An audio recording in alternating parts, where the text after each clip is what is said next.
Fast forward, any come out on you, aha, AGH politics avenue. Podcast hours that pen and because make headlines. No, near a gem brand ADB Akroma, our needy amount rock team was and a can you should be subscribe to the channel. Hit notification bell and share that upper front of answer into me. It can be needy man, young political highways in them are any actum to Aquana, Ningan say, NDC communicator and the only abra UTV so only any actum to Aquana, or make it exposes be up. Yajimbra edibi epsomo ewa ni sema oke nyina se COVID-19 levy etua omu etimi ede kichire Ghana for ekomu abra na COVID-19 COVID-19 no ye free ho nyina assistance na COVID-19 no ewo omampanyin His Excellency John Dramani Mahama obai no obehu Ghana for mobo wasani sa kawana mo edi kichire yikomu nyina efri yikom ema yikom adwen wo chese ses kan efa hin o chese NPP ema yikono na do dan kwa Akuffo Addo edano omo disika no ewosa omo esiri yenu wansimni abra yejumu chiro AGH politics ab private jets Akuffo from US ember to e-levy aba. Look at how you struggle here, and the pressure was created. Say e-levy and back, and economy need crashing. And then you know who say you e-levy if you know, and mind there, CCA economy no and crashing. And I'm a wa.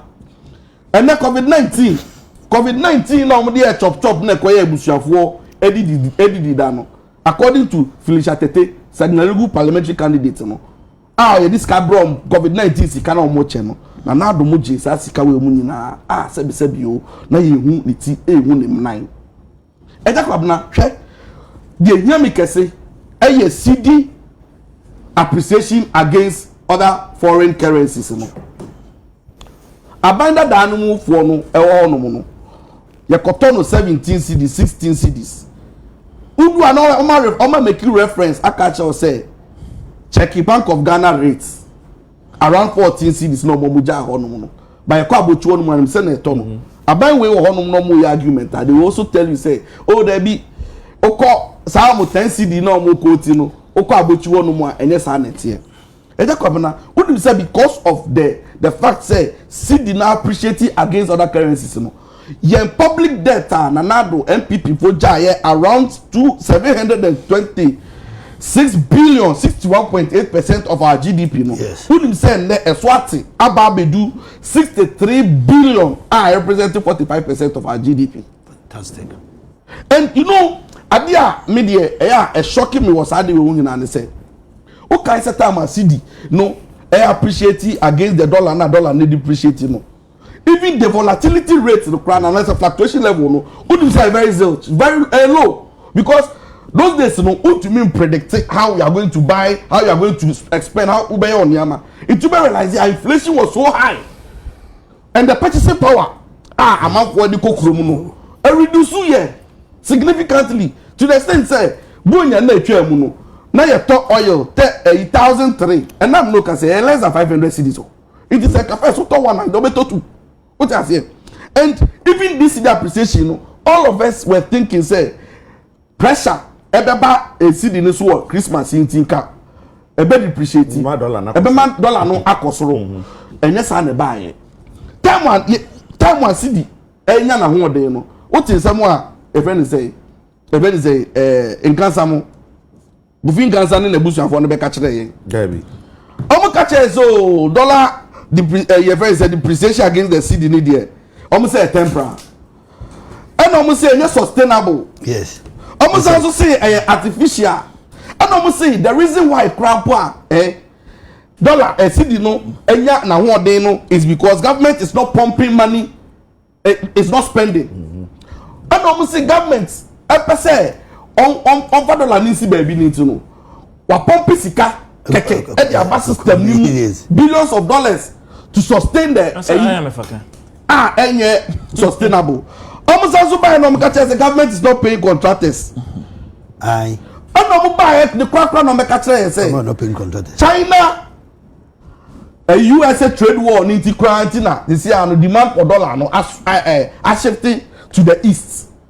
Almost high reasons when natural identity it's not possible say you see the Nibenya and Wadio. And then you're telling them answer. Because your punk promise almost crown of year and have the CD no. As I say, look at the paradox and the contradiction.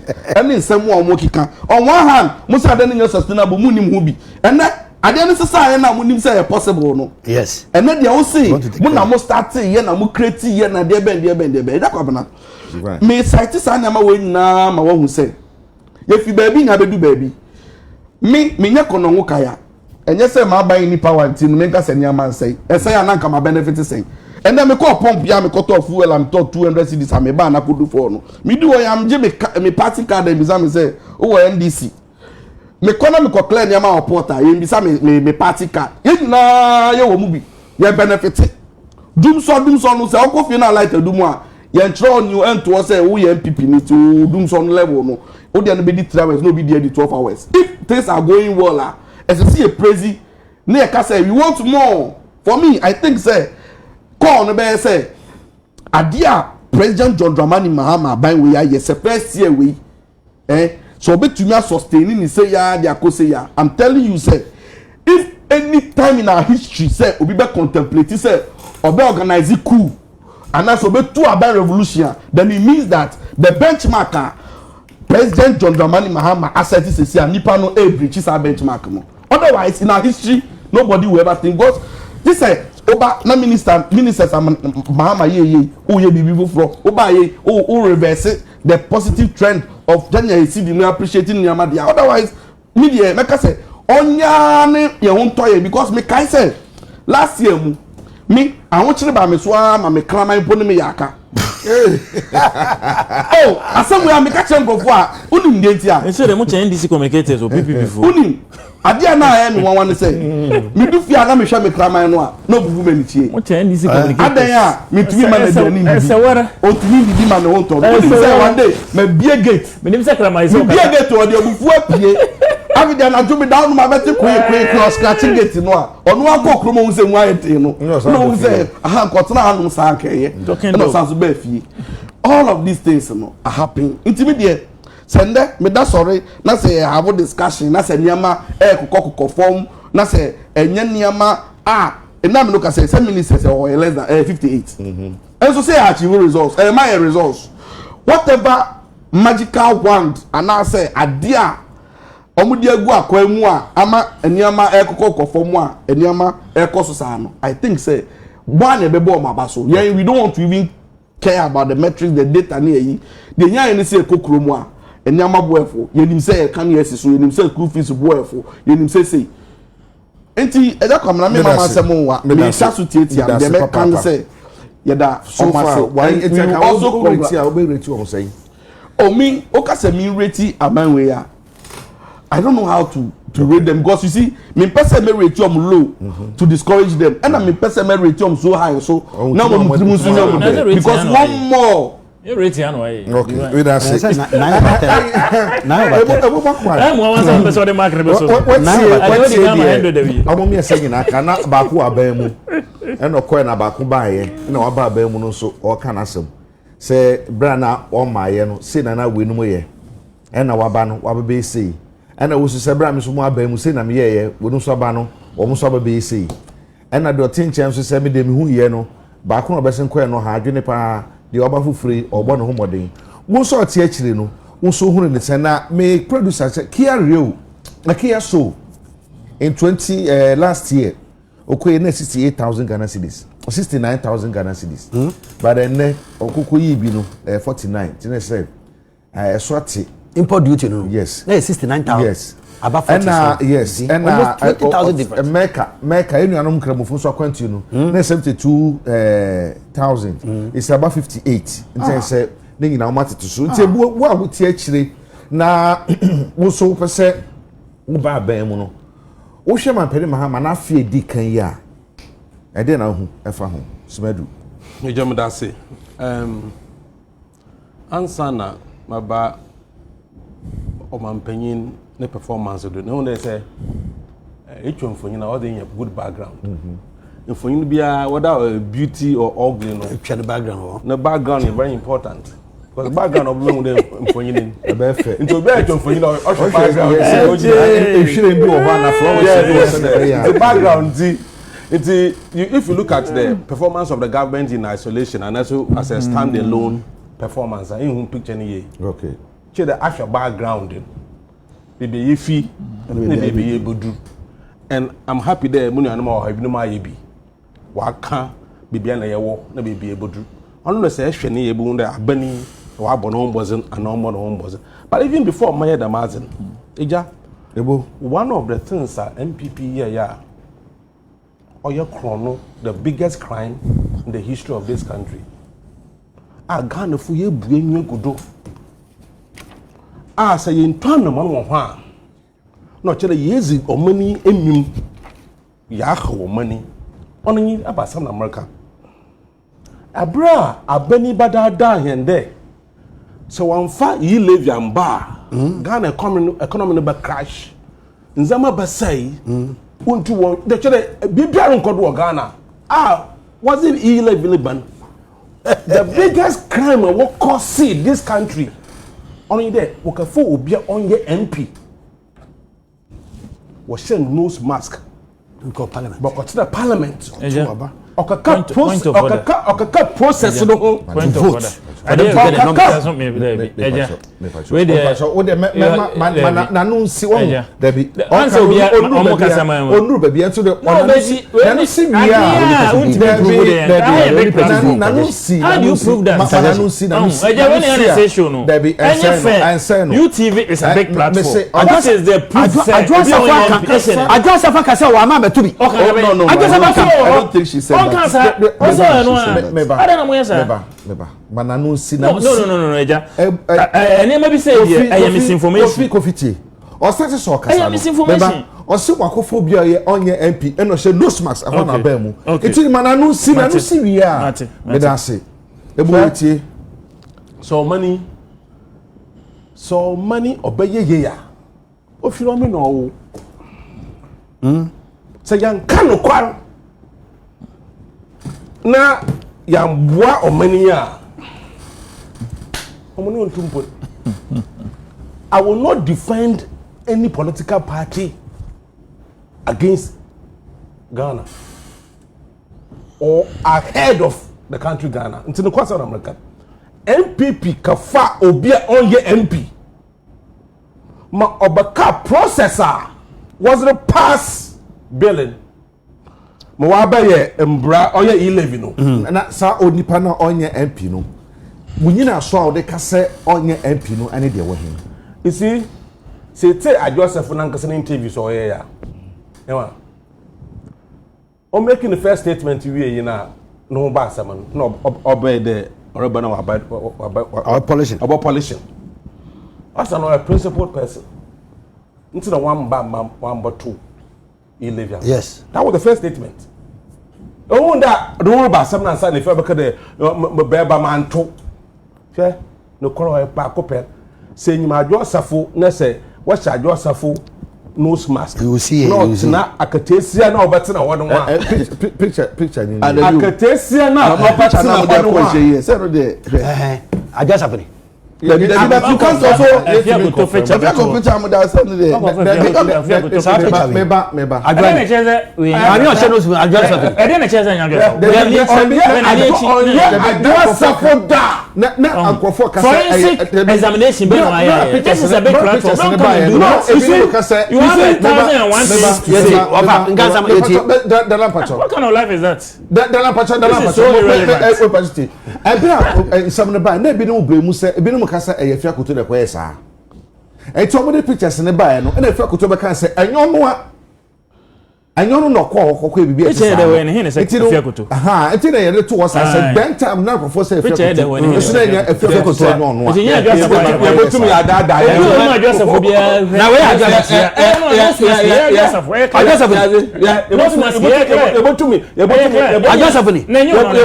Addo Bonia na mo defend what ma kan 1,001 things ada na no fa we na we kan Yes, because we are misinforming the public. In Gaza. So let me misinform the public. Yes. The public will determine whether I'm informing them or not. I'm informing. Why are you worried about the misinformation? The side of So that is the extent I will create to pass e-levy. Jesus. And I mean, no, e-levy be a year process of was illegal. The process, though, that's the biggest crime. Yes, Parliament also. Yes. What's in the home of the Mazan the leadership of NPP. It's not good. What's in the home of the Mazan? What him says I said about people. It's not good. To me, a bad day say between I can say I do and I say Nyadwa. It's because Ghana, young first and serious. Any advanced country, Ukraine or Monday went to open once nobody Mazi on Kodo. No, it's a candy for company. I say, NDC for that time, did you check? What are you talking about? A black or cool man. Oh, as some show operate. That's the misinformation. Chrono, the biggest crime, and crime has no expiry date. I expect there on money book to the man. Because e-levy, I paid e-levy. I paid e-levy. Obia on your MP. Akaka process no. So it was null and void. This is below UTV standards. This is Canada. So let's either they refund our e-levy to us or those who perpetrated this, and you're fine. What punishment? Why are you worried about his contribution? Oh, your contribution or contribution? Oh, Casameka say. Now, what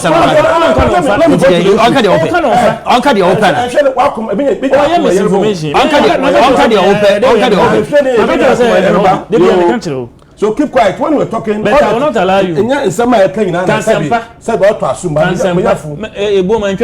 Okay. So another issue. Picture I'm missing a your background. One of the backgrounds are say yes, Bob Boyan. I NPP before I was so performance easy in Kobesi. One of the reasons why our economy did not do well, only what I call wasteful expenditure. Apaimua. Say nessa mi mania fi. Na follow politics abedunda. O catch me say encourage na be see amin jim dita. Never in our history. Because at least many me ye kra no. Me hu Rollins kakra. Me hu Akuffo. Me hu Mills. Abe hu Mahama 1. Abe hu Nanado. Abe hu Mahama. Na me experience Mahama 2. And some go on no more na kai beka say, hey, ade we there, how is it possible? For instance, nobody thought say you bet to me ever in our history say aban bi bepa. No be keep such a lean government or beka say on fa events say ministers go be brave. Na na do buy o ka say mo ka kire o say o many problems the doors or pentem into him ministers be brave no dey buman as of your problem. At the end of the day, look at the number of ministers at Papa we appointing here. Bisa who say problem not so they solve ya my who atoye no e could be anything.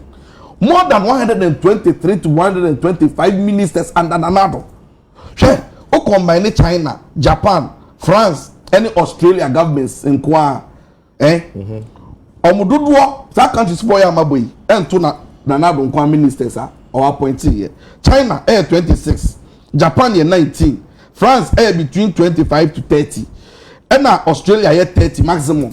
Okabo mo 103. China for cry more than 3 billion. 3 billion. Omukromu ministers no. Indusa any commissions. Ntu so Australia ban we na so ye green government no see o hweko e be fa so a. Amemwo no onye more than 60 ministers a. Ebema ye be cut down on your expenditure as a state. Umbana baso. Because se can be fiscal discipline. It's not about just mobilizing revenue, but how I'll be expending taxes in so no. And also can profligacy, I won't tell me who expenditure the keka no. At the end of the day, the Becca said one manager economy ni. Inti me hono me who say why ni. Obekaya in November 2022, who say this is 1 liter 23 cedis.